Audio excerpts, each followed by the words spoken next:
InsyaAllah sebelum kita mulakan pengajian kita malam ini, sama-sama kita baca kita Al-Fatihah. A'udzubillahi minasyaitonir rajim. Bismillahirrahmanirrahim. Alhamdulillahirabbil alamin. Iyyaka na'budu wa iyyaka nasta'in. Ihdinas siratal mustaqim.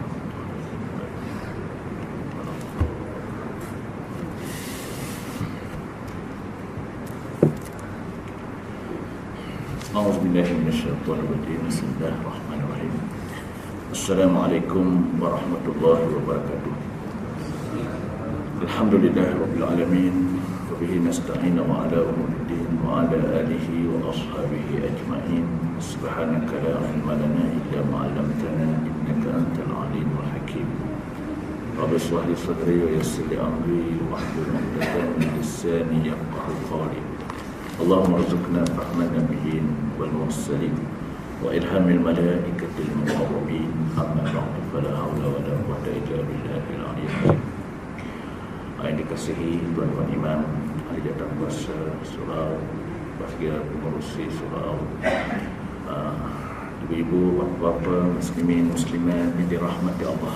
Alhamdulillah, semua alhamdulillah. Pertamanya kita bersama terlebih dahulu membanyakkan syukur kepada Allah Subhanahu Wa Taala kerana pada malam ini dengan izinnya kita dapat sama-sama hadir ke rumah Allah Taala untuk menjadikan diri kita ini hamba Allah yang sentiasa patuh dan taatnya segala apapun perintahnya. Ya, kerana dengan kita mematuhi perintah Allah Subhanahu Wa Taala sahajalah yang dapat menyelamatkan kehidupan kita di dunia ini, ya, dari apa jua bala dan musibah ya Allah Ta'ala turunkan ataupun ya Allah Ta'ala berikan ya kepada kita. Dalam keadaan kita alhamdulillah pada malam ini dapat hadir ke rumah Allah, ya. Kita tidak lupa juga kepada saudara kita yang berada di Pahang, ya, di Terengganu yang dilanda banjir yang besar hingga mengakibatkan mungkin banyak kehilangan harta benda, ya, sehinggalah ada tempat yang putus hubungan. Jadi semakin rahmat Allah, dalam keadaan inilah bagi kita sebagai hamba Allah Ta'ala tidak ada lain, ya, dalam apapun ujian, maka kita kena kembali kepada Allah Subhanahu Wa Ta'ala, ya. Inna lillahi wa inna ilaihi raji'un. Dari Allah lah kita datang dan kepada Allah jugalah kita semua dikembalikan. Jadi oleh sebab itulah amat penting dalam kehidupan kita ini kita menambahkan ilmu pengetahuan kita tentang Islam, yang mana bila mana ilmu kita bertambah, maka bertambahlah insya-Allah keimanan kita dan ketakwaan kita kepada Allah Subhanahu Wa Taala. Dan bila mana iman dan takwa kita ya makin dekat dengan Allah, maka Allah Taala akan menjamin ya kehidupan kita akan selamat, seperti mana yang disebut oleh Allah Taala, walau annal ahlal qura amanu wattaqaw la fatahna alaihim barakatin minas sama'i wal ardh.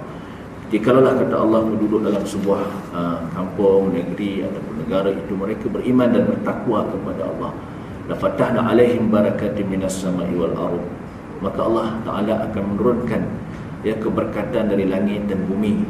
Masuk keberkatan itulah yang dikatakan rahmat Allah, kasih sayang Allah Subhanahu Wa Taala, ya Allah Taala berikan ya kepada orang-orang yang berada dengan syaratnya mereka beriman dan bertakwa kepada Allah Taala.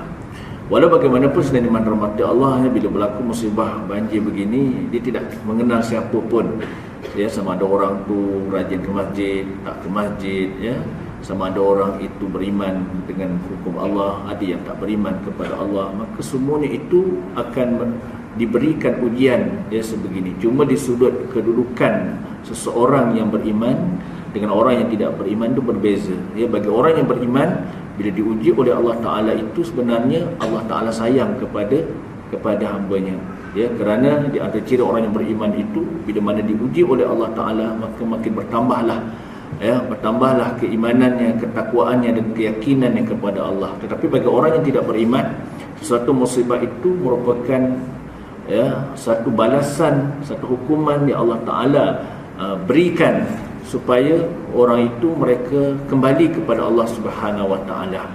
Jadi mudah-mudahanlah kita doakan agar saudara kita yang berada di sana mereka diberikan kesabaran ya dengan ujian yang telah Allah Taala berikan kepada mereka. Jadi insya-Allah pada malam ini kita sambung balik pengajian kita, yakni kitab Penawar Bagi Hati. Insya-Allah sambungan daripada pengajian kita yang lalu, masih lagi membincangkan bab yang ke-8 ya. Kita sambung yang mana bab yang ke-8 di antara sifat mazmumah ataupun sifat yang tercela yang boleh merosakkan segala amal ibadah kita ya, dan di antara juga sifat yang boleh menyebabkan hati ini menjadi hati yang keras, hati yang gelap ya, hati yang tidak diterima oleh Allah Subhanahu Wa Taala, yang mana hati itu akan diisi oleh iblis ataupun disebut juga sebagai syaitan yang akan menguasai hati itu bila ada sifat yang ke-8 ini, iaitu sifat membesarkan diri. Jadi sambungannya pada muka surat 131 insya-Allah. Bismillahirrahmanirrahim ya, kita lihat sambungan dan sabda Nabi sallallahu alaihi wasallam, la yadkhulul jannah ahadun fi qalbihi mithqalu habatin min khardalin min kibri. Tiada masuk ke dalam surga, kata Nabi, ya, seseorang yang ada dalam hatinya seberat biji sawi dari membesarkan diri. Ya, la yadkhulul jannah, maknanya Nabi sallallahu alaihi wasallam memberitahu kepada kita bahawa orang yang ada walaupun seberat biji sawi perasaan sombong ya, ataupun bangga, sama ada bangga dengan keturunannya, bangga dengan kedudukannya, bangga dengan ilmunya, bangga dengan ya apapun yang dia dapat ya, hingga ia memandang orang lain itu hina ya, maka walaupun seberat biji sawi maka tidak akan masuk surga. Bila Nabi SAW memberitahu ya tentang hal keadaan ini semata rahmati Allah, maka pada waktu itu ada salah seorang sahabat bertanya, qala rajulun ya Rasulullah inni liyu'jibuni naqa'un sawbi wa shirakun na'li wa ilaqatu sawti afahada minal kibri. Faqala Nabi SAW, inna Allaha jamilun yuhibbul jamal wa yuhibbul idza an'ama ala 'abdihi ni'matan ayyura atharaha alayhi wa yabghadul bu'tha wat taba'usa walakin kibri ayusaffihal haqqu wa yaghmisal khalqa. Ya, maka sahabat bertanya kepada dia, ya Rasulullah, saya senang jika pakaianku bersih, juga kasutku dan tali ikatannya itu kemas. Apakah itu termasuk sombong? Ya, maka jawab Nabi SAW, sesungguhnya Allah itu indah dan suka kepada keindahan dan suka bila memberi nikmat kepada hambanya supaya nampak bekas nikmat itu pada hambanya ya, dan Allah membenci kemalaratan, maknanya Allah membencinya hambanya itu dalam keadaan yang tidak kemas ataupun dalam keadaan yang selekeh dan belagak melarat tetapi sombong.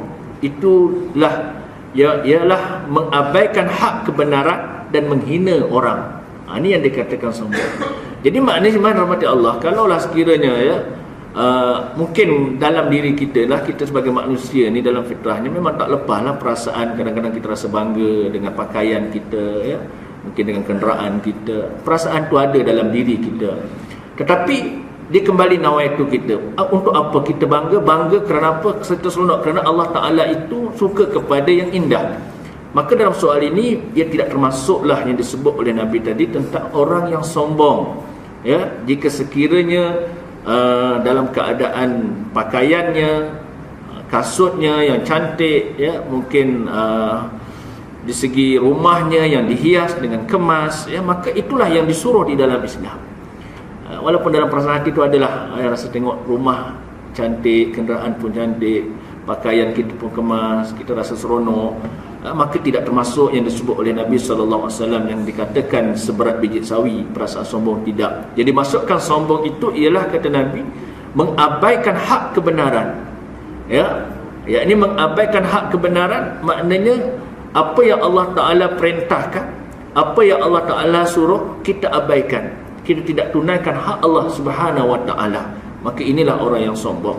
Dan juga dia merasa dirinya lah lebih ya, ataupun keturunannya lah lebih daripada orang lain, ataupun ilmunya lah yang lebih hingga dia tidak mahu menerima pandangan dan pendapat daripada orang lain. Maka inilah yang dimasukkan orang yang sombong, yang Nabi kata la yadkhul jannah, tidak akan masuk surga. Sebab itu cemaran pada Allah ya, amat penting dalam kehidupan kita ini, dengan ilmu agama, dengan iman yang kita cari ini. Tujuan apa? Nak menyelamatkan amalan kita, nak menyelamatkan diri kita, keluarga kita daripada api neraka Allah Ta'ala yang Allah janjikan ya bagi orang-orang yang sombong ini. Seperti mana dalam hadis kita yang lalu ya, bagaimana Allah Subhanahu Nabi sallallahu alaihi wasallam memberitahu kepada kita bahawa ya, orang yang sombong ini maka Allah sediakan, Allah akan lemparkan ke dalam api neraka Jahannam yang disediakan oleh Allah Subhanahu wa taala. Sebab tu kita ni kalau nak bercakap, sebab tu kenalah berhati-hati ya. Walau apapun hebatnya kita, kalau orang puji kita ya, maka kita kena kembalikan segala pujian, segala ilmu, segala kepandaian, kecerdikan kita itu kepada Allah Subhanahu wa taala. Ya, jangan kita rasa kitalah lebih hingga mengakibatkan kita mengenepikan pandangan ya, dan juga hak orang lain. Kadang-kadang ada orang kita berani bercakap, kalau tak ada, maknanya orang Melayu ni hanya boleh bergantung kepada ya, mungkin kepada apa, kumpulan aku sahaja misalnya ya, orang lain tak boleh. Sampai peringkat yang sedemikian. Jadi kadang-kadang percakapan macam ni kita bimbang ya, kalau orang tu jahil, tak mengaji, ia boleh menyebabkan, ialah sedikit boleh merosakkan akidah kita ya. Kita hanya boleh bercakap dengan Islam sahajalah yang boleh menyelamatkan seluruh makhluk yang ada di muka bumi ini, tak kira apa bangsa pun ya. Selain daripada Islam, walau apapun cara kita buat ya, walau apapun keturunan kita, walau apapun acuan yang kita buat, mungkin dari segi akal kita nampak acuan kita lebih baik, tetapi tidak boleh maknanya kita merasakan acuan kita lebih daripada acuan Allah Subhanahu wa taala. Sebab itulah bila mana Allah Ta'ala memberitahu kepada kita, wa may yabtaghil islami dina fala yuqbal minhu, barang siapa yang mengambil cara hidupnya ya selain daripada Islam, maka Allah takkan terima segala apapun yang dilakukan. Sebab tu kena bercakap ni kena berhati-hati. Kita bimbang bila kita bercakap merasakan ya hanya dengan satu golongan sahajalah, maknanya tak kiralah apapun, hanya dengan golongan itulah orang boleh bergantung ya, pergi dengan cara ataupun kita bergantung kepada orang lain, dia tak akan selamat. Seolah-olah kalau kita fahamlah maknanya seolah-olah lah gambarannya ya, dia merasakan dialah lebih hinggakan mengenepikan apa yang telah Allah Ta'ala tentukan dalam kehidupan kita. Sebab itulah apa yang disebut oleh Nabi SAW ini mengingatkan kepada kita supaya jangan ada perasaan walaupun seberat biji sawi, perasaan sombong, perasaan angkuh ya, kerana ia boleh merosakkan segala amal kita dan boleh menyebabkan kita tidak lepas daripada api neraka Allah Subhanahu wa taala. Dan kemudian selama rahmati Allah ya, dan juga seperti adalah membesarkan diri itu kelakuan yang dicela, kelakuan yang dimurkai ya. Demikian juga sebaliknya adalah merendahkan diri itu kelakuan yang dipuji oleh syarak. Kerana sabda Nabi SAW, ma zadallahu 'abdan bi'afwi illa 'izzan wa ma tawadda'a ahadun lillahi illa rafa'ahu Allah. Tiada menambah oleh Allah akan hamba dengan sebab memaafkan kesalahan orang lain, melainkan akan kemuliaan. Dan tiada merendahkan diri oleh seorang kerana Allah, melainkan meninggikan akan dia oleh Allah Ta'ala. Maka di antara lawan daripada sifat sombong ni, apa yang perlu kita kena latih ataupun apa yang perlu kita kena mujahadah nafsu kita ialah sifat tawaduk.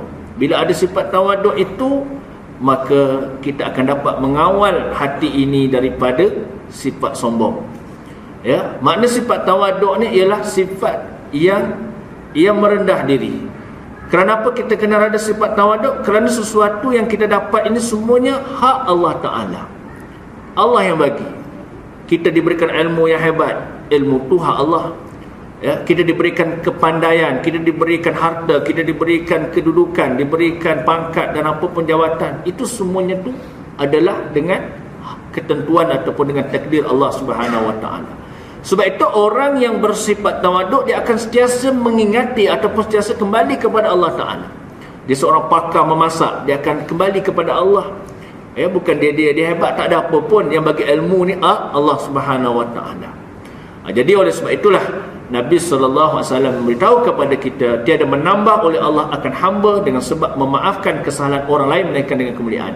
Jadi maknanya orang yang ada bersifat tawaduk ini, di antara sifatnya dia mudah memaafkan orang, ya. Dia tidak berdendam, dia tidak bermusuh. Maknanya dalam soal orang tu nak minta maaf, dia mudah memaafkan. Sebab tu orang yang ada sifat tawaduk ni semua, di antara ciri-cirinya, ya, dia banyak membaca ataupun banyak mengucapkan istighfar, memohon keampunan kepada Allah Subhanahu Wa Ta'ala. Sebab kaedah yang diajar oleh Nabi kita Muhammad sallallahu alaihi wasallam, orang yang banyak memohon keampunan kepada Allah ini, dia akan mudah memaafkan orang lain. Kerana apa? Kerana ada sifat tawaduk dalam dirinya. Ya, tetapi orang yang jarang ataupun yang kurang membaca istighfar, memohon keampunan, dia payah nak memaafkan orang. Sebab tu kadang-kadang orang Melayu kita ni, di antara sifatnya, bila mana hati itu tidak diisi dengan iman, ya, apa penyakit yang banyak yang berlaku kepada orang Melayu ni ialah penyakit sifat dendam. Betul ke tidak? Sebab tu kalau dia dah marah seseorang tu, dia berdendam. Ya, sampai orang dulu sampai 7 sumpah pula, 7 keturunan yang bergaduh, datuk neneknya sampai cucu cicitnya disumpahnya. Sampai peringkat semikian. Inilah ciri-ciri yang orang yang tidak ada sifat tawaduk. Sebab itulah orang sifat tawaduk ni orang yang memohon keampunan. Sebab itulah kita cuma rahmati Allah kena faham beza membaca istighfar dengan memohon keampunan. Hari ini mungkin ramai orang membaca istighfar tetapi tidak memohon keampunan kepada Allah Ta'ala. Dia membaca hanya sekadar baca tetapi tidak melekat dalam hati. Ya, sebab tu kenapa payah nak maafkan orang. Nampak tak? Sebab tu Nabi sebut, tiada menambah oleh Allah akan hamba dengan sebab memaafkan kesalahan orang lain, melainkan Allah akan berikan kemuliaan kepada orang itu. Ya, ini di antara sifat yang boleh maknanya mengawal hati ini daripada sifat sombong ataupun dikuasai oleh syaitan, ya, yakni sifat membesarkan diri. Dan tiada merendah diri oleh seseorang kerana Allah Ta'ala, melainkan meninggikan akan dia oleh Allah Ta'ala. Kemudian di antara sifatnya juga Nabi sebut, tiada merendahkan diri oleh seseorang kerana Allah.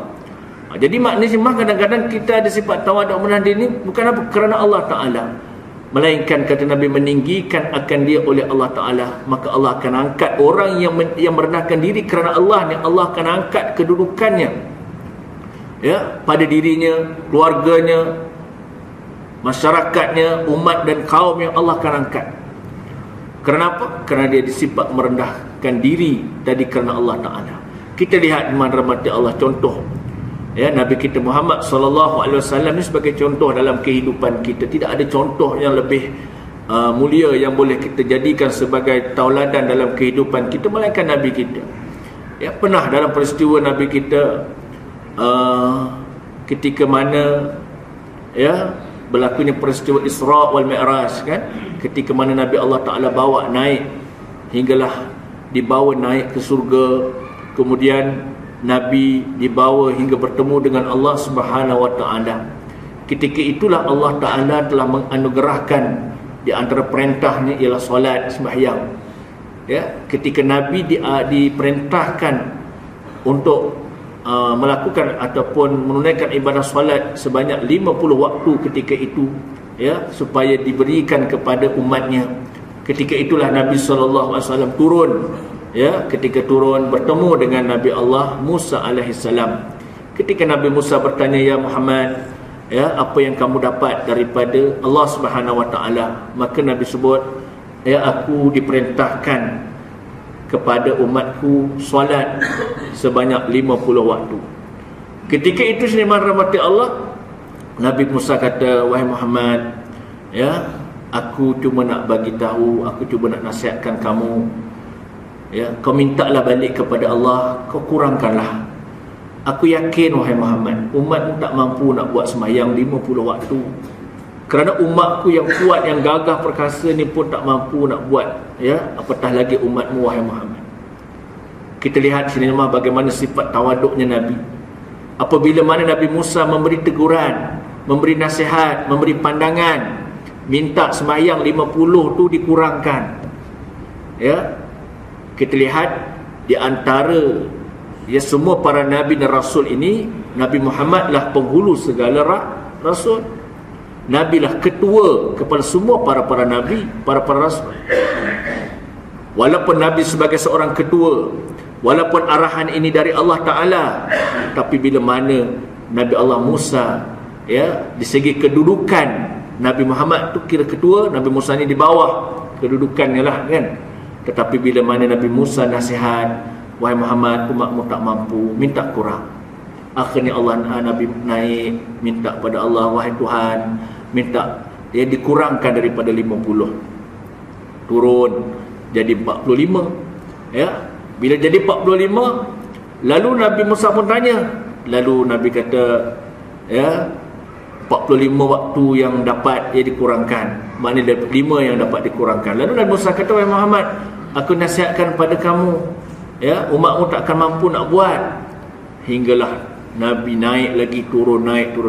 Kita lihat, kalaulah Nabi Muhammad SAW tidak mempunyai sifat tawaduk, ya, kalaulah Nabi bercakap, ini dah Allah yang perintah, aku sebagai ketua, ya, bila mana satu perintah kamu kena buatlah. Apa yang kamu banyak, kenapa pula saya buat nak minta kurang pula kan? Kalaulah Nabi SAW dan tidak ada bersifat tawaduk. Tapi Nabi Muhammad SAW sebagai contoh kepada kita, sebagai pemimpin, sebagai ketua, apabila rakyat yang ada di bawahnya memohon, merayu agar dikurangkan, Nabi pun naik minta kurang. Tapi kenapa hari ini kita bila dah jadi ketua, bila mungkin rakyat yang ada di bawah, rakyat yang hidup dalam keadaan sederhana, bila minyak dah naik, ni pula tarif elektrik pula nak naik, kita merayu kepada pihak pemimpin, pihak yang diberikan amanah agar dapat, ya, mungkin dikurangkan, agar dapat ditangguhkan.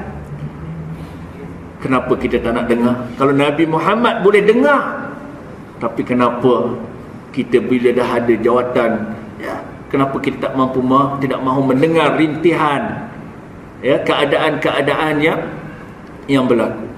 Sebab tu sebenarnya bila berlaku musibah, banjir sebagainya, bagi kita lah, bagi orang yang beriman ini, kita kena melihat sesuatu musibah itu, Allah Ta'ala dia tidak akan menzalimi hambanya, melainkan sesuatu tu ada sebab. Ya, kita lihat dalam Quran, zaharal fasadu fil barri wal bahri bima kasabat aydin nas, berlaku kerosakan di daratan dan di lautan disebabkan perbuatan manusia itu sendiri. Sebab perbuatan kita, bila kita sombong dengan Allah Ta'ala, ya, sombong, angkuh, tak mau dengar perintah Allah, tak mau dengar peraturan Allah, tak mau dengar arahan Allah Ta'ala, Allah turunkan, Allah turun. Nak tengok sejauh mana kita nak kembali kepada perintah dan hukum Allah Ta'ala. Ya, apatah lagi baru-baru ni pula pihak mata pelajaran SPM pula tahun 2016 diwajibkan syarat lulus, ya, kena lulus bahasa Inggeris kan. Jadi jadi dalam soal sedemikianlah perlu dikaji, perlu dilihat, ya. Sebab tu yang paling baik panggillah orang yang pakar-pakar bidang-bidang bahasa, buat kajian. Apa yang kita inginkan semua tidak ada lain melainkan, ya, kita kena masukkan nilai agama itu sendirilah yang dapat menyelamatkan kehidupan kita. Selagi mana nilai agama itu tidak dimasukkan, kita bimbang, kita akan jadi doktor-doktor yang sombong, kita jadi peguam-peguam yang sombong, kita jadi seorang tukang masak yang sombong. Bila ada agama, dia doktor yang tawaduk, dia menjadi peguam yang tawaduk, dia menjadi pemimpin yang tawaduk, dia akan jadi anak-anak yang tawaduk, dia tidak akan jadi sombong. Punca manusianya sombong, tidak ada sifat mandiri apabila agama jauh dalam kehidupan dia, ya. Di antara contoh yang berlaku mungkin yang boleh kita lihat dalam masyarakat kita boleh lihatlah tentang kehadiran ke pengajian, ya, tentang kehadiran untuk datang ke surau. Berapa ramai? Ya, yang saya dah sering ingatkan ke Memah, ya, kadang-kadang orang kita ni nak datang surau masjid bila ada hajat baru datang. Yang paling bimbang dah ada hajat. Ya. Sampai dah ada yang dah meninggal baru datang. Dah meninggal datang surau. Sombong pula tu. Bukan nak semayang, tidur je kat depan tu kan. Kan tak sombong. Ini ciri-ciri orang yang sombong. Orang datang pergi semayang, dia datang terbaring, dah jadi jenazah. Betul ke tidak? Ya, elok je tidur. Kan? Orang kemain lagi takbir dan sebagainya. Waktu hidup Allah bagi nikmat, surau masjid tak datang. Inilah puncanya. Orang yang tak pernah ke masjid ni, inilah ciri orang-orang yang sombong sebenarnya. Ya, walaupun dia tak kata dia sombong, sebab bila azan dilaungkan tu, hayya 'alas solah tu makna apa? Hayya 'alas solah.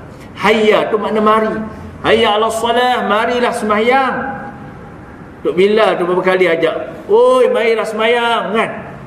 Berapa ramai penduduk yang ada kawasan kita ni dengar, bukan tak dengar, tapi berapa ramai nak turun sembahyang, bersujud kepada Allah Taala.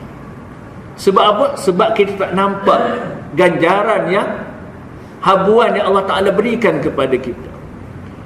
Para sahabat ni semua, bila Nabi SAW memberitahu tentang kelebihan solat berjamaah, kelebihan datang rumah Allah Ta'ala ini, hingga Nabi sebut barang siapa yang datang rumah Allah, semayang berjamaah, duduk dalam majlis ilmu, satu langkah perjalanannya Allah bagi satu pahala. Maknanya Allah berikan satu pahala, satu ganjaran, satu hasanah.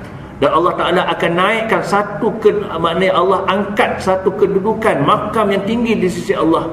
Dan Allah maknanya dan seluruh makhluk yang ada di bumi mendoakan, yang memohon keampunan kepadanya. Ini kelebihan. Sebab tu para sahabat ni bila dengar apa yang Nabi sebut, mereka berlumba-lumba.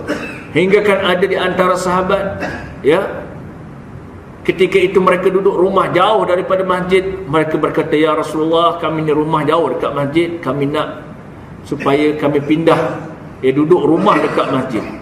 Minta. Lalu bila Nabi dengar mereka nak buat rumah dekat masjid, Nabi kata, "Tak payahlah kamu buat rumah di masjid, dekat masjid. Kamu duduk ya rumah kamu sekarang."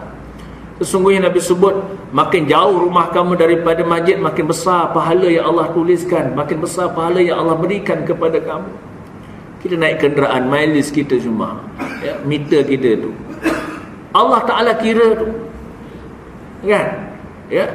Jadi ini di antara keimanan para sahabat, sebab mereka nampak kelebihan. Sebab bila duduk dalam majlis ilmu ni, kita akan kenal siapa kita, ya, kita akan jadi manusia yang angkuh dan sombong tadi. Tapi kita ni itulah, bila nak ada duit, bila orang kita ni datang sesuatu ni, bila dia nampak benda baru nak datang. Betul ke tidak? Sebab tu kalau buat majlis-majlis, kadang-kadang dia tanya ke imam, "Pak Imam, malam ni ada makan-makan tak surau?" Ada kambing bakar, berobot, penuh lah masjid. Ya? Kalau contoh lah, ini sebagai contoh, kalau tu imam istiharkan, barang siapa yang solat berjamaah, ya, subuh, pihak surau akan beri, ya, solat subuh akan dibayar RM1,000 seorang. Contoh, buat pengumuman, kain rentang, spanduk, ya, mana-mana jalan, sesiapa yang solat subuh berjamaah pada sekian hari bulan, ya, selesai semayang, pihak surau bagi RM1,000. Agak-agak lah Himah, ya, rasanya surau kita ni tak muat. Jamnya daripada Kota Warisan sampai Putrajaya tu mungkin, ya, penuh jam panjang. Sebab nampak duit RM1,000. Allah. Kalau duduk wirid lagi, dengar pula kuliah, tambah lagi RM5,000. Kesilat hari bulan dalam tandas pun ada juga. Penuh. Ya, sampai dalam kolah air pun bunyi pelum-pelum kan. Rupanya dalam kolah pun ada juga yang sembahyang pakai gas tu, pakai oksigen. Sebab apa? Sebab nampak RM5,000. Ya. Jadi inilah keadaan yang berlaku. Sebab manusia ni bila tidak diisi hati itu dengan iman kepada Allah, dia akan jadi manusia yang sombong, yang angkuh. Nak sesuatu tu kena nakkan satu benda. Maka inilah di antara yang Nabi sallallahu alaihi wasallam, kita lihat contoh yang ada pada Nabi. Bila mana Nabi Allah Musa minta, kata wahai Muhammad, umatmu tak mampu, minta naik, turun naik, hingga akhirnya tinggal 5 waktu. Kalau Nabi berkeras, Nabi kata, aku dah malulah nak minta. Apa jadi pada kita hari ni? Sembahyang kita berapa? 55 waktu pun. Berapa ramai di kalangan umat Islam kita yang tak sembahyang 5 waktu. Ya, saya biasa buat sekolah program motivasi dengan murid-murid sekolah, peringkat sekolah menengah. Pernah saya tanya dengan murid di pelajar sekolah. Saya tanya, di antara kamu ni pelajar lebih kurang ada dalam 200 orang. Siapa di kalangan kamu ni yang sembahyang 5 waktu? Dalam 200 orang yang jaga sembahyang 5 waktu, 2 orang sahaja. Cuba bayangkan. Ya, ni nak SPM ni, ya, sebelum periksa SPM dulu lah ada buat program baca solat hajat dan sebagainya. Bayangkan, lebih kurang dalam 200 murid yang jaga 5 waktu, 2 orang ni buat sembahyang. Sebab tu kalau Nabi ni tak ada sifat tawaduk tadi, contohlah, habis gitu. Jadi oleh sebab itulah kita sebagai pemimpin, ketua, tak kiralah ketua pengurusi surau ke nazir ke, bila ada pandangan daripada orang rakyat, daripada karya, kita dengar pandangan. Ya, soal kita tak terima tu soal lain. Dengar dulu pandangan. Kalau pandangannya itu mungkin ada kebaikan, maslahah untuk masyarakat, untuk rakyat yang ada, maka tak ada sebab kita tidak ada sebab kita menolak, ya, pandangannya itu, kecuali kalau pandangan ataupun permintaannya itu permintaan yang bertentangan dengan Islam ataupun dengan hukum syara', maka yang tu tak boleh ditunaikan. Selagi mana tidak bercanggah dengan hukum Allah Ta'ala, maka tak ada sebab. Ya. Jadi ni di antara yang perlulah yang kita tanamkan dalam diri kita untuk mengelak daripada sifat sombong itu, ialah sifat tawaduk. Dan sabda Nabi sallallahu alaihi wasallam lagi, man taraka al-labasa tawadu'an lillahi ta'ala wa huwa yaqdiru alaihi da'ahu Allah yaumal qiyamah ala ru'usil khalaiq hatta yukhayyirahu min ayyi hulalil iman sya'a yalbasuha. Barang siapa yang meninggalkan, ia akan memakai pakaian yang elok, ya, kerana merendahkan diri kerana Allah Ta'ala pada ketika kuasa di atasnya, nescaya menyeru akan dia oleh Allah Ta'ala pada hari kiamat atas kepada sekalian makhluk, hingga memberi pulih ia daripada barang mana segala hullah, yakni iman menghendaki ia memakai ia akan dia. Ya, dikendaki dengan menyeru atas kepada sekalian makhluk itu bahawa memasyhurkan akan dia oleh Allah Ta'ala antara sekalian manusia, dan bermegah-megah Allah Ta'ala dengan dia, ya. Dan makna hullah itu 2 helai kain yang baru, selendang dan kain yang dipakai di pinggang. Jadi maknanya sini Nabi SAW beritahu kepada kita, barang siapa yang meninggalkan, ia akan memakai pakaian yang elok kerana merendahkan diri kerana Allah. Maksudnya dia tinggalkan segala pakaian yang dimasukkan pakaian yang elok ini, ataupun apapun yang boleh menyebabkan dia jadi manusia yang sombong, manusia yang angkuh kerana Allah Ta'ala.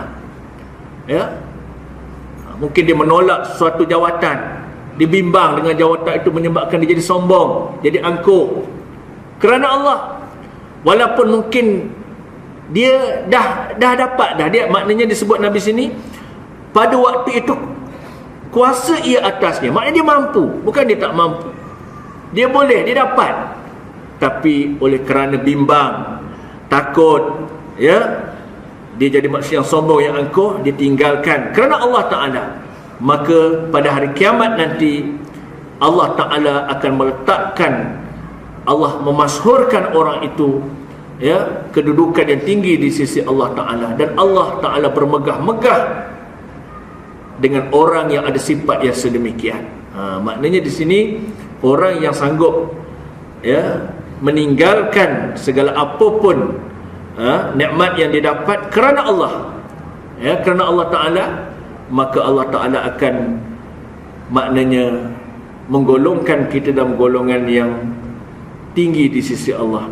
Di antaranya mungkin pada waktu dan saat ini kita ada kuasa tak datang masjid, betul?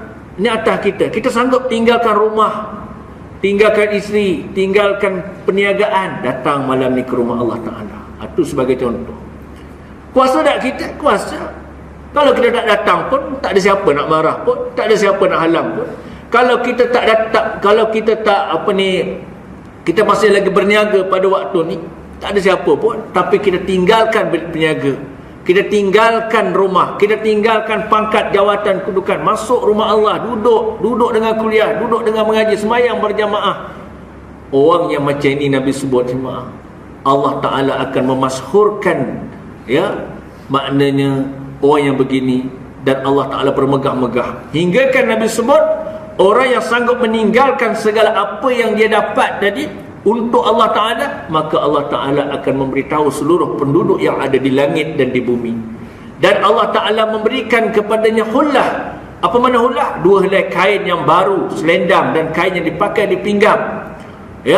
Maksudnya selendang dan kain ni, kalaulah kita sekarang ni, contohlah biasanya kalau sultan ni kalau buat sambutan hari jadi ataupun hari lahir, dia ada dia akan bagi pingat kan, kedudukan, dapat datuk, dapat Tan Sri. Jadi kita yang datang malam ni, Allah bagi kita pingat ni semua. Kita ni semua datuk dan Tan Sri di sisi Allah Ta'ala. Walaupun dekat dunia ni ada juga lah yang datuk kan, mungkin datuk kepada cucunya, tapi maknanya di sisi Allah Ta'ala, orang yang datang ke rumah Allah tinggalkan segala apa yang ada di sekitar kita yang kita mampu, maka Allah Ta'ala akan bermegah-megah dan akan menggolongkan kita tadi dalam golongan orang yang mendapat pingat, yakni makam yang tinggi di sisi Allah Subhanahu Wa Ta'ala. Dan hanya saja adalah membesarkan diri itu merupakan dosa yang sangat besar, hingga tiada masuk surga mereka yang ada di dalam hatinya walaupun seberat biji sawi. Daripadanya, kerana di bawahnya itu 3 jenis daripada kekejian yang besar. Nampak? Jadi makna di sini Nabi SAW mengingatkan lagi kepada kita bahawa dosa membesarkan itu merupakan dosa yang besar. Dosa yang besar. Sebab tu kita boleh tengok semua orang yang bercakap bila rasa besar diri ni, kadang-kadang kat dunia ni Allah dah tunjuk dah. Tak lama kalau dia ada jawatan, tak lama dia pegang jawatan tu. Kalau dia ada harta, tak lama harta yang dimiliki. Kalau dia mempunyai keturunan sesuatu kekayaan, tak lama kekayaan yang dia ada, tak lama. Percayalah semua. Sebagai contoh yang kita lihat, seperti mana yang disebut bahawa orang yang bersifat dengan sifat sombong atau besarkan diri ini merupakan orang yang mewarisi sifat Fir'aun. Mana Fir'aun? Yang sombong, yang angkuh kan? Mana dia? Tak ada.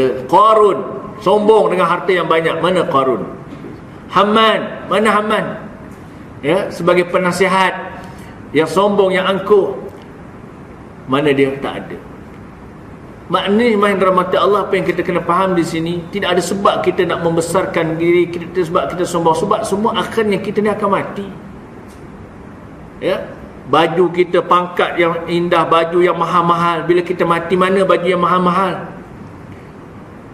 Kita akan dibalutkan dengan kain putih sama je. Walaupun baju dengan harga ratusan ringgit, ribuan ringgit. Tak kalau kita mati orang balut dengan baju pakaikan seluar jin yang mahal. Aku ni kaya, pakaikan dengan baju kot, pakaikan baju, tak ada. Sama je. Batu nisan pun 2 mah pergi kubur. Tak ada, ni batu nisannya 10. Sebab apa? Dia ni orang kaya. Tak. Yang ni batu nisannya 20. 2 je. Jadi maknanya kita kena faham akhir kesudahan kita ni mati. Apa yang kita nak banggakan diri kita ni, cuba kita lihatlah contoh, penuh dengan tahi sebenarnya. Minta maaf nak cakap lah. Cuba korek hidung, tahi hidung. Tahi telinga. Apa lagi? Mata ada tahi matanya. Sepenuh dengan tahi, dengan najis sebenarnya. Sebab tu kita tak perlu sombong, tak perlu angkuh dengan apa yang kita dapat. Jadi kita kena mana tunduk dan sujud kepada Allah Ta'ala. Sebab itu disebut di sini bahawa seseorang yang membesarkan diri itu merupakan dosa besar. yang mana Allah Ta'ala tidak akan masukkan orang itu ke dalam surga walaupun Nabi sebut seberat biji sawi tadi. Kerana di bawahnya ada 3 jenis daripada kekejian yang besar. Pertama, sebab apa dikatakan ya orang yang membesarkan diri ini merupakan dosa yang besar. Yang pertama, dia merebut sifat yang tertentu dengan Allah Ta'ala, seperti yang tersebut pada hadis yang terdahulu. Maknanya orang yang sombong ini dia telah merebut sifat Allah Ta'ala. Allahu Akbar. Kerana sifat membesarkan diri itu hanya hak Allah. Tiba-tiba kita rebut. Yang kita rebut ni bukan, yang kita rebut sifat ni ialah sifat Allah Ta'ala. Maka orang yang membesarkan diri ini merupakan dosa besar sebab dia mengambil sifat Allah Ta'ala. Ya, hingga kan bila dia mengambil sifat Allah tanpa disedari, seolah-olah dia mengaku dirinya Tuhan. Sebab tu sekarang ni kita lihat orang kita Melayu, ya, ada yang mengaku dirinya Tuhan. Betul ke tidak? Tuhan Harun. Ya? Mana sekarang Tuhan Harun dah ditangkap? Kemudian katanya kena stroke. Tapi yang pelik ni mah, orang-orang pengikut ni yang, yalah, bahasa kasar yang bodoh-bodoh ni, Allah. Ada juga yang mengikut, ada juga yang mahu, ya, maknanya mengikut kehendak ataupun mengaku dia itu sebagai Tuhan Harun, Rasul Melayu. Hebat orang Melayu kita ni. Kalau zaman Nabi dulu kita lihat, ya, orang yang macam ni tak lama, sebab tu dalam Islam orang yang macam ni hukumnya bunuh aja, kan? Tapi sekarang itulah, ya, Rasul Melayu, ya, Tuhan Harun, Ayah Pin. Tapi yang pelik, Ayah Pin sampai sekarang tak dapat tangkap lagi, kan? Sebab dah naik ke langit katanya. Ya. Jadi inilah di antara keadaan yang berlaku kerana bukan sifat sombong tadilah. Sombong. Sebab tu penting ni, dalam apa pun kehidupan sebenarnya, ketua dan sebagainya ni, orang yang berada di sekeliling itu ialah penasihat. Kalau raja, ketua tu, penasihat tu amat penting. Ya. Macam Firaun yang menjadi penasihat ialah Haman. Ini orang yang sombong. Akibat daripada itu akhirnya raja tu jadi manusia yang sombong. Sebab tu kan dulu pernah zaman dulu dikisahkan seorang raja dipanjang umur dia. Bila panjang umurnya, penasihat dia pun beritahu dia dengan bisikan syaitan. Dia kata, tuanku ni bukan raja, tuanku ni Tuhan. Sampai peringkat macam tu. Ya, akhirnya dia mengisytiharkan dirinya tu Tuhan. Sebab apa panjang umur? Sebab zaman dulu kan, orang dululah, ya, tok-tok imam ataupun khatib bila baca khutbah ni kan doakan supaya raja ni dipanjangkan umur. Sebab tu kadang-kadang raja-raja ni memang panjang umur dia. Sebab tu kita nak doakan boleh doa, tapi doa minta, ya Allah panjangkanlah umur tuanku ni dengan redha-Mu, ya Allah. Minta Allah panjangkan umur dengan redha Allah. Ya, minta berikanlah petunjuk. Tapi ada orang marah pula. Saya pun pelik, apa benda kita nak marah? Sebab tu saya bila baca khutbah tu kadang-kadang, yelah, ada juga orang tanyalah, ya, kita memanglah dah jadi macam peraturan dunianya lah, kan. Bila khutbah kedua tu kena sebutlah nama sultan lah, ya, kita pun faham, ya, sultan ni ketua agama. Jadi kita doakan, tak salah ada orang marah. Kenapa doa pula? Ada yang kata macam tu. Ya, dalam Islam tak salah kita doakan kebaikan, tetapi doa kita mestilah doa sebagaimana, ya Allah, ya Tuhanku, kami mohon, ya Allah, agar tuanku, ya, sultan kami ini yang memegang sebagai ketua agama, ya Allah, kau berikanlah hidayah kepadanya, ya, dan kau jadikanlah, ya Allah, orang-orang yang menjadi penasihatnya ini penasihat yang beriman, ya Allah, yang bertakwa, yang secara membimbing, membentuk tuanku ini menjadi tuanku yang sentiasa tunduk dan patuh kepadamu. Dan kita minta, ya Allah, janganlah kau jadikan orang-orang yang menjadi penasihatnya ini penasihat yang pengampu, penasihat yang sombong, penasihat yang boleh menyebabkan tuanku sultan ini makin jauh daripadamu, ya Allah. Maka itulah doa yang terbaik yang kita doakan. Apakah salah doa yang sedemikian? Maka itulah yang sepatutnya kita doakan, tak kira siapa pun, ya, terutama kepada orang-orang yang mempunyai jawatan, termasuklah ketua, pemimpin dan sebagainya. Kita minta, Jadi ini di antara yang Nabi SAW ingatkan tadi. Orang yang ada sifat sombong ini dikatakan dosa yang besar. Kerana apa? Kerana merebut sifat yang hanya tertentu milik Allah Ta'ala. Dan yang keduanya mengingkarkan yang sebenar dan menghinakan manusia.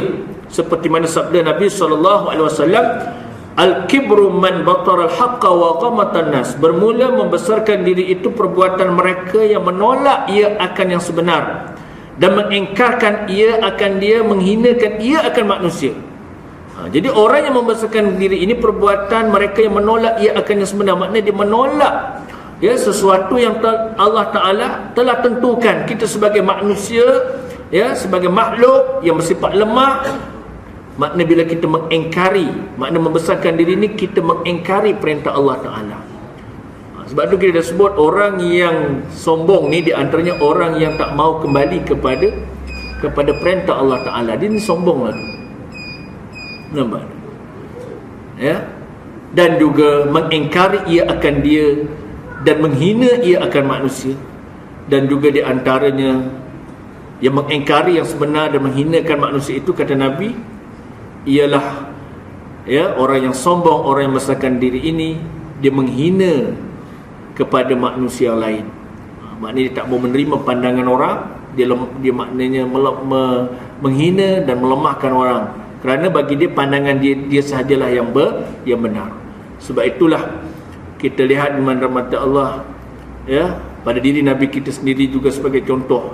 Pernah Nabi SAW dalam Nabi bermusyawarah kan, ketika berlaku peperangan Khandaq, seorang sahabat bangun yang bernama Salman Al-Farisi.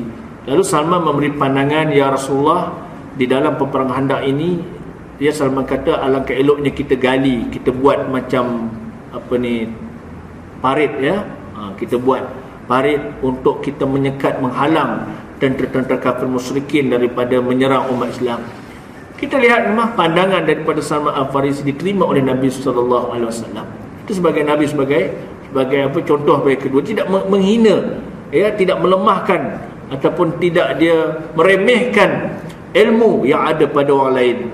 Jadi ini di antara yang Nabi SAW menyatakan, Al-kibru man batara haqqa wa qamatan nas. Dan yang ketiganya, bahawasanya membesarkan diri itu sebab bagi meninggalkan segala sifat kepujian.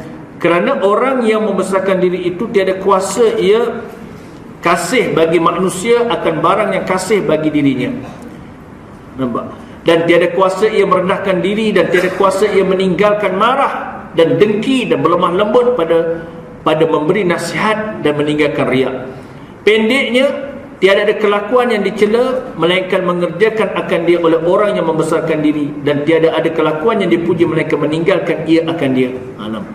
Jadi si mana rahmat Allah nak katakan yang ketiga ni, yang dikatakan membesarkan diri ni suatu penyakit yang amat bahaya. Kenapa? Kerana orang yang membesarkan diri ni, maknanya dia tak akan mampu nak kawal dirinya, tak mampu nak kawal hatinya daripada perasaan kasih sayang kepada orang.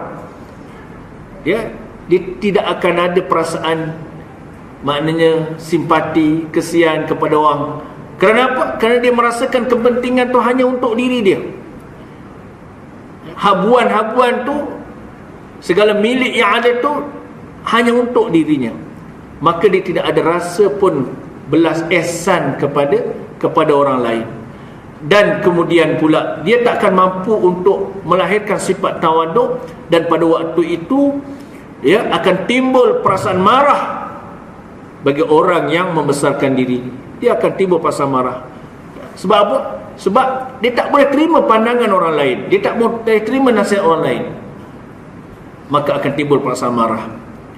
Bila dah marah, kita pemaklumlah bila orang tu dah marah, dia sanggup buat apa pun demi untuk mendapat kuasa, untuk mendapat kepentingan untuk dirinya. Dan juga daripada membesarkan diri itu juga akan timbul perasaan dengki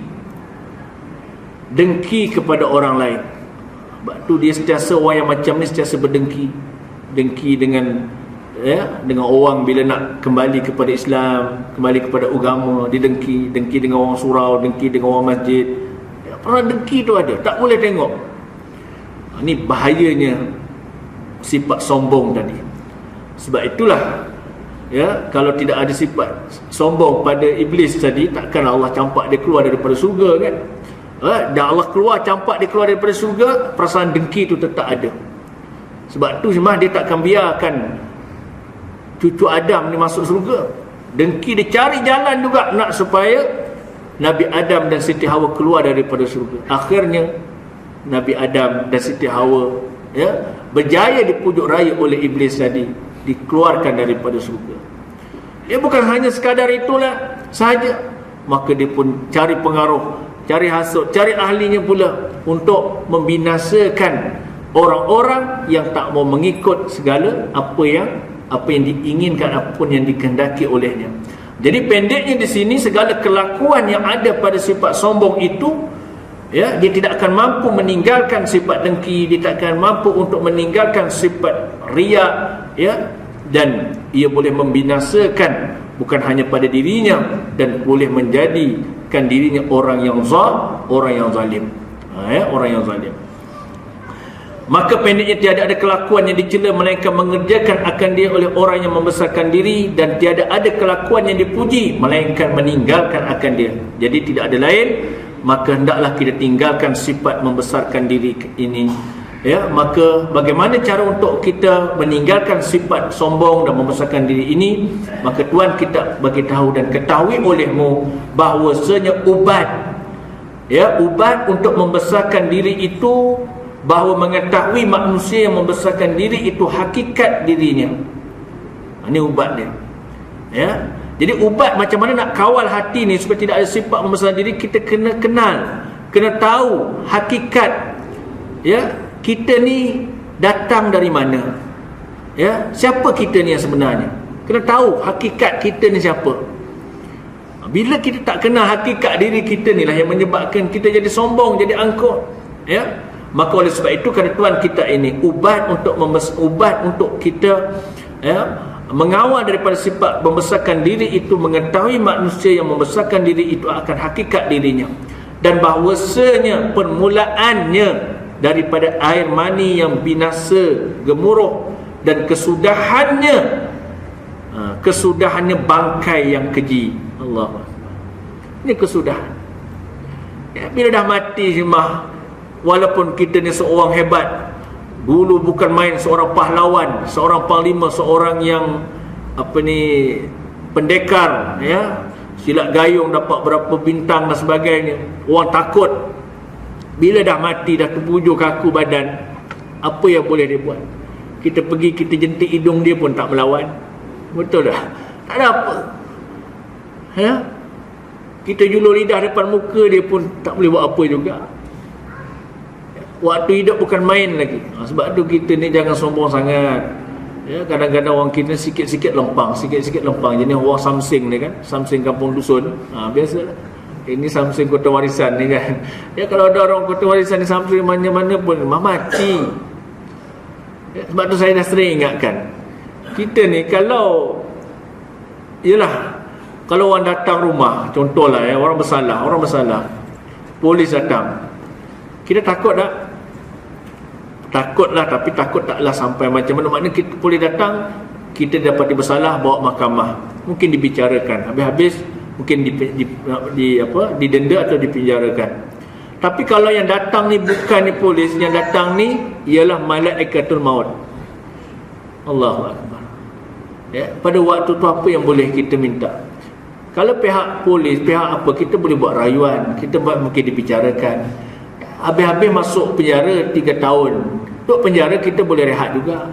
Paling-paling dapat air, kopi dapat biskut kering kan. Petangnya, esoknya pula dapat makan nasi putih, ada sayur. Besoknya pula nasi putih, lauk ayam, kita boleh main, boleh bersenam dan sebagainya dalam penjara. Tapi kalau datang ini malaikatul maut, nak jawab apa? Sebab itu orang yang sombong ni, ingat tu yang disebutkan Nabi tadi, kita kena ingat kesudahan kita jadi bangkai yang keji. Sebab tu kalau mana kita masuk dalam kubur, bumi ni kata apa? Kata bumi, aku tak akan bagi ucapan selamat bagi kamu. Dulu waktu kat dunia bukan main sombong kamu dengan Allah Ta'ala, bukan main angkuh lagi. Bila orang Allah bila mana seruan azan kata Allahu Akbar, Allahu Akbar, Allah yang maha besar, tapi kamu besarkan rumah, kenderaan, jawatan, kedudukan dari Allah. Sekarang kamu dah ada dalam perutku, kata bumi. Ya, kamu akan rasakan bagaimana aku yang diarahkan oleh Allah. Aku ni makhluk Allah macam kamu juga, cuma kamu manusia, aku ni bumi. Sekarang kamu dah berada dalam perutku, kata bumi. Aku ni makhluk Allah yang tak pernah derhaka kepada Allah Ta'ala. Nampak? Ya, maka pada waktu dan saat ini kamu akan tahu bagaimana aku akan kerjakan, aku akan lakukan kepada kamu. Dan waktu itulah Nabi sebut, bila kita masuk dalam kubur, maka bumi pun menghimpitkan hingga bertemu tulang rusuk. Allahu Akbar. Sebab tu hari ini semua kalau kita lihat berperamai, ya, disebutkan Qarun yang setiap waktu, setiap saat diazab di dalam neraka Allah Ta'ala, ya, kerana sifat sombong dan angkuh dengan kekayaan yang ada pada dirinya. Jadi di sinilah nak memahamkan kepada kita bahawa, ya, nak mengubat, untuk mengelakkan daripada sifat membesarkan diri, kita kena kenal hakikat kejadian kita ini dari mana. Ya, kita kena ingat daripada awal. Kita ni tak ada apa dengan lahir tak ada pakaian, daripada kita merangkak, kita berjalan, kita mengingat dan sebagainya, dan akhirnya kita sekarang Allah Ta'ala berikan. Dan semua ini adalah dengan pemberian Allah Ta'ala. Dan akhir kesudahannya nanti kita semua akan, ya, bertemu dengan Allah Ta'ala. Dan bahawasanya asal ketiadaan kemudian dijadikan akan asalnya daripada tanah, kemudian dijadikan akan dia sendiri daripada air mani, kemudian daripada darah, kemudian daripada seketul daging. Dan tiada ada baginya pendengar, dan tiada pengetahuan, tiada penglihatan, tiada hidup, dan tiada kekuatan, kemudian dijadikan bagi sesuatu yang tersebut. Nampak? Ya, jadi maknanya asalnya kita ni semua dulu lahir ke dunia ni macam tak kira siapa pun kan. Apa yang kita ada, ya, Allah bagi kita telinga untuk kita mendengar, Allah bagi mata, Allah bagi kaki, Allah bagi tangan, Allah bagikan cukup sifat kita. Semua ini adalah pemberian Allah Ta'ala. Sebab tu kita jangan sombong. Ya, kalau Allah tarik nikmat mata sebelah jadilah, apa akan jadi? Allah, dulu saya tak pakai cermin mata, ya, cuba tanya orang yang tak pakai spek mata ni, nikmat mah. Bila pakai cermin mata ni, Allah dah tarik nikmat mata kan, kita dah nampak rabun. Beza, tak sama kan? Ya, kalau hari hujan apa berlaku? Allah, nak tidur rasa macam tak sedap. Betul ke tidak? Berbeza dengan tak pakai cermin mata. Ya, tu baru Allah tarik. Sebab tu kita tangan, siapa yang bergerakkan? Kalau Allah Ta'ala kata wahai tangan, jangan bergerak. Berapa ramai orang yang sombong, Allah tarik nikmat, kena stroke. Kaya macam mana pun angkuh, bila kena stroke apa boleh buat? Tak boleh buat apa dah. Mulut tak boleh nak bercakap kan? Apa makna kekayaan, apa makna jawatan, kedudukan yang tinggi? Maka oleh sebab itulah segala apa yang kita dapat ini merupakan pemberian dari Allah Ta'ala. Maka kita kena bersyukur. Maka tanda kita bersyukur, maka jauhkanlah sifat sombong dalam diri kita. Dan bahawasanya mengerasi akan dia oleh penyakit. Terkadang sakit ia dengan tergagah, dan terkadang menghendaki ia mengetahui sesuatu, maka jahil ia akan dia. Jadi termasuk juga sakit, demam, semua ini kan. Ya, kadang kita sakit, nak sombong macam mana, ada masa kita sihat. Jadi sakit, sihat, semua ni adalah pemberian Allah Ta'ala. Ya. Dan kadang-kadang kita jahil, tak tahu, kemudian yang bagi kita ilmu Allah Subhanahu Wa Ta'ala. Dan menghendaki ia akan melupakan sesuatu, maka ingat ia akan dia. Jadi maknanya kadang-kadang kita lupa sesuatu, maka kita ingat kepada Allah Subhanahu Wa Ta'ala. Sebab itu manusia ni semua, ya, kita kena ingat, kita ni waktu bila kita ingat Allah, bila mana kita dalam keadaan yang apa, cemas, keadaan yang suatu yang dikenakan musibah, baru kita ingat Allah Ta'ala. Orang yang dilanda banjir, cuba kita tanya pada waktu rumah dia air naik melimpah, waktu tu apa yang diingat? Kita ingat apa dah? Yang diingat siapa? Ingat Allah. Ya, Fir'aun diingat Allah waktu bila? Waktu ketika mana malaikat maut nak ambil nyawanya, bila tenggelam, baru nak mengaku Musa, anak Tuhan Musa itulah Tuhan yang sebenar. Ya, kita bimbang jangan kita jadi golongan yang ketika mana saat datang malaikatul maut, dah nyawa dah sampai sini, barulah nak mengaku Allah tu Tuhan. barulah anak ada sifat tawaduk, barulah kita kenal kita siapa. Sebab tu kata Sayyidina Ali, berapa ramai di kalangan manusia waktu ketika dia hidup dia tidur, bila dah masuk dalam kubur baru dia jaga. Dah duduk dalam kubur baru dia terjaga, tersedar, baru dia nampak siapa dia. Dan waktu itulah kata Sayyidina Ali, dia minta balik ke dunia, minta supaya dia keluar daripada azab Allah Subhanahu Wa Taala, tapi dah terlambat. Dan menghendaki dia melupakan sesuatu, maka ingat ia akan dia, yang ingat akan Allah Ta'ala. Dan menghendaki ia mengingat akan sesuatu, maka lupa ia akan dia. Jadi kadang-kadang kita manusia ni lemah, kan? Kadang-kadang kita ingat, kadang-kadang kita lupa. Dan benci ia akan sesuatu, maka memberi manfaat ia akan dia. Dan ingin ia akan sesuatu, maka memberi mudarat ia akan dia. Kemudian kesudahan mati dan hisab, maka jika ada ia daripada isi neraka, maka anjing dan babi lebih baik daripadanya. Allah Akbar. Tak ada makna dah. Kalau ditakdirkan kita ni sombong dengan Allah Ta'ala tadi, tidak ada sifat tawaduk, maka kalaulah dijadikan sebagai isi neraka, maka anjing dan babi lebih baik daripadanya. Maka kerana apa? Kerana apa ketuan kitab ini? Kerana apa kita hendak membesarkan diri? Kerana apa kita nak rasa angkuh? Kerana apa kita kena rasa bahawa dengan kita sahajalah orang boleh bergantung, orang lain tak boleh? Kan? Dan betapa patut membesarkan diri bagi mereka yang membasuh tahi dengan tangannya tiap-tiap hari. Kalau kita baca ni pedih ni, tuan kitab ni sebut, dikata betapa kita ni, kenapa kita ni nak besar diri, nak sombong, padahal tiap-tiap hari kita ni basuh tangan, kita ni basuh tahi, basuh najis, dan menanggung ia akan najis selama-lamanya. Allah. Jadi simpan rahmat Allah. Kalau kita faham macam ni, sudahlah. Maknanya kita ni sentiasa, saya sebut tadi, bila sebut kita sebagai manusia ni, semua kita bawa najis.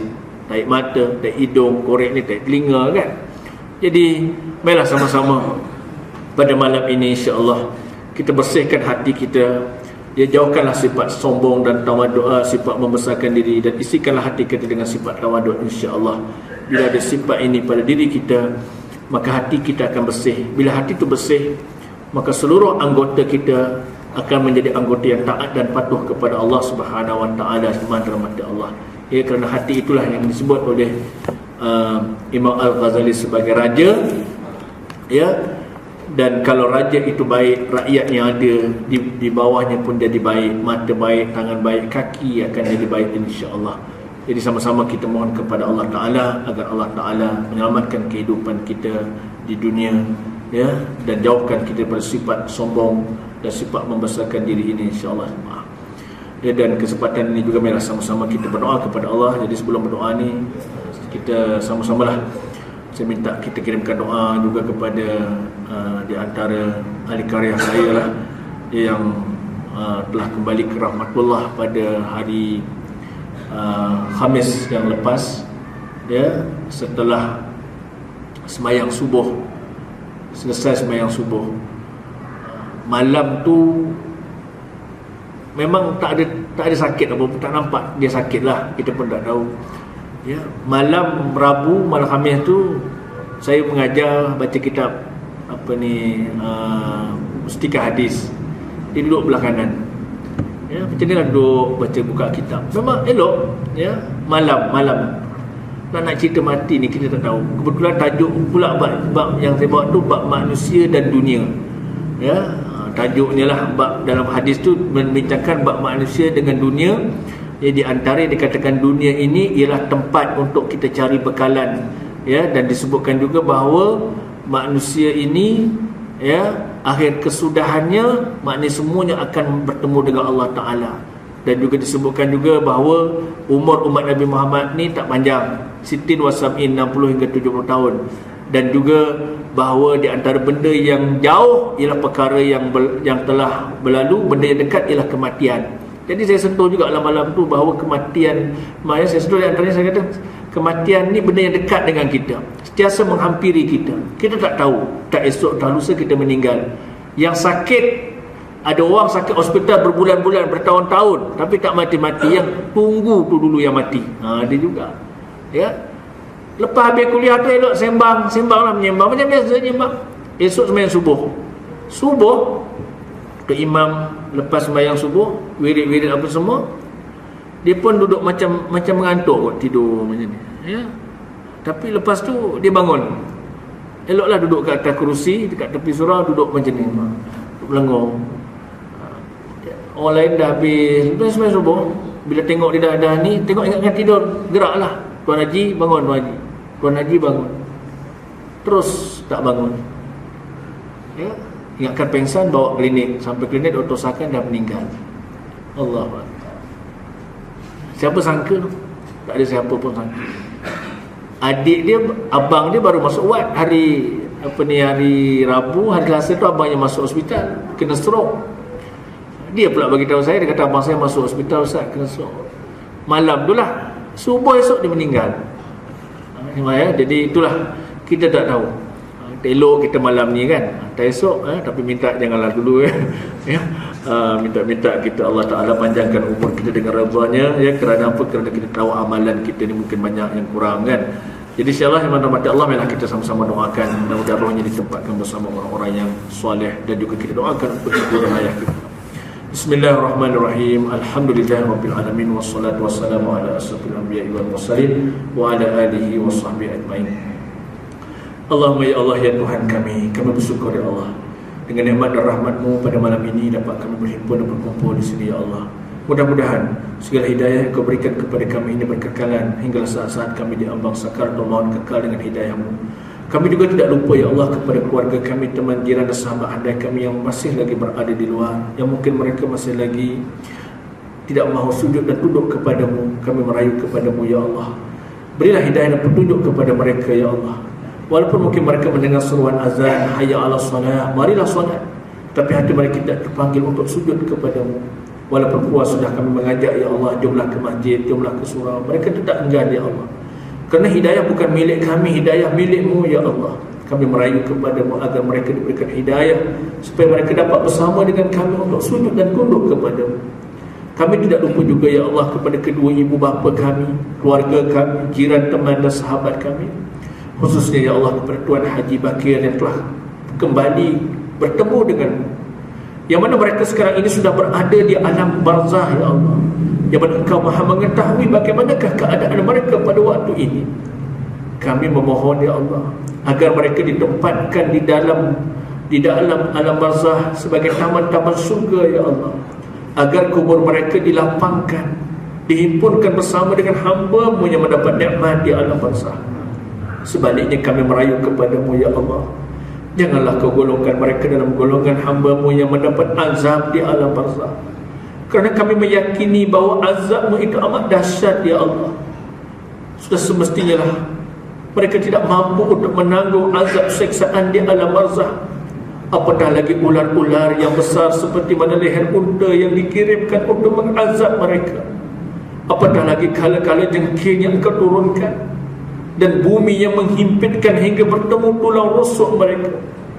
Dan mungkin juga ada di kalangan mereka sedang menangis pada waktu ini ya Allah. Yang mungkin juga ada di kalangan mereka sedang memanggil, mana doa anakku, mana doa teman dan sahabatku, mana doa jiranku, mana doa suami dan isteriku. Aku diazab oleh Allah setiap pagi dan petang. Kuburku dijadikan jurang daripada api neraka Allah. Mungkin mereka menangis merintih pada waktu dan saat ini. Tolonglah ya Allah, kami merayu kepadamu, Kau hentikanlah ya Allah azab yang dahsyat ini ya Allah. Sebaliknya Kau jadikan kubur mereka sebagai taman-taman syurga ya Allah. Kerana kami sayang dengan mereka ya Allah. Kami masih lagi teringat kenangan-kenangan manis bersama dengan mereka dan kebaikan yang mereka lakukan kepada kami ya Allah. Ya Allah ya Tuhan kami, kami juga memohon pada malam ini, Kau jadikanlah anak-anak kami anak yang soleh ya Allah, anak yang mampu memberi manfaat kehidupan kami di dunia dan di akhirat. Alangkah gembiranya kami ya Allah ketika mana kami di ambang sakaratul maut, anak kami berada di keliling kami dan mengajarkan kami kalimah la ilaha illallah. Dan ketika mana jasad kami, roh kami ditarik daripada jasad kami, ketika mana jasad kami dimandikan, alangkah gembiranya kami pada waktu itu. Anak-anak kami yang memandikan jenazah kami, ya Allah. Anak-anak kami yang menjadi imam ketika itu. Dan anak kami berdoa di atas kubur kami, ya Allah. Tolonglah ya Allah, kami merayu kepadamu. Mudah-mudahan ada di kalangan anak-anak kami mampu untuk menguruskan jenazah kami nanti, ya Allah. Ya Allah, Kau terimalah amal kami, Kau terimalah ibadah kami. Mudah-mudahan segala apa yang kami lakukan ini sebagai amal saleh yang dapat membantu kami ketika nanti kami bertemu denganmu, ya Allah. Rabbana atina fid dunya hasanah wa fil akhirati hasanah wa qina azabannar. Walhamdulillahi rabbil alamin. Wabillahi taufiq wal hidayah. Assalamualaikum warahmatullahi wabarakatuh.